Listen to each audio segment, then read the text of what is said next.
দর্শক শরীফ ওসমান হাদির হত্যা সুষ্ঠু বিচার দাবিতে রাজধানীর শাহবাগে লাগাতার অবস্থান কর্মসূচি পালন করছে ইনকিলাব মঞ্চ। শাহবাগ এলাকায় আছেন সহকর্মী রবিউল ইসলাম। রবি যুক্ত হচ্ছে তার সঙ্গে। রবি, ইনকিলাব মঞ্চের নেতাকর্মীদের সাথে বিভিন্ন শ্রেণী পেশার মানুষকেও দেখতে পাচ্ছি। তাদের পরবর্তী পদক্ষেপ এবং তারা কি বলছেন জানাবেন।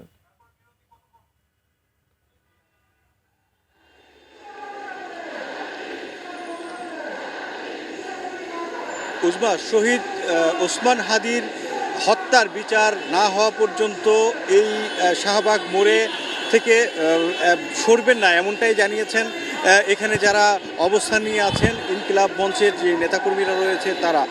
গতকাল শুক্রবার জুমার নামাজের পর থেকেই কিন্তু কেন্দ্রীয় ঢাকা বিশ্ববিদ্যালয়ের যে কেন্দ্রীয় মসজিদটি রয়েছে সেই মসজিদ থেকে একটি মিছিল নিয়ে তারা শাহবাগ মোড় পর্যন্ত আসে এবং সেখানে তারা অবস্থান নেয়।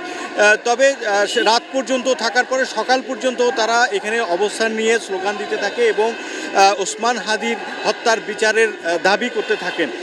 তবে বিএনপির ভারপ্রাপ্ত চেয়ারপারসন তারেক রহমান যখন হাদির কবর জিয়ারতে আসেন তখন কিন্তু এই শাহবাগ মোড় থেকে ইনকিলাব মঞ্চের সদস্যরা সহ সাধারণ জনতা যারা এই আন্দোলনের সঙ্গে ছিলেন এবং তারা কিন্তু এই জায়গা থেকে সরে গিয়ে আজিজ সুপার মার্কেট এবং কাঁটাবন এলাকায় অবস্থান নেন। এর পরবর্তীতে যখন বিএনপির ভারপ্রাপ্ত চেয়ারপারসন তারেক জিয়া এখান থেকে চলে যান, তারপরে ঠিক 12টা থেকে তারা আবার নতুন করে এই শাহবাগ মোড়ে অবস্থান নেন।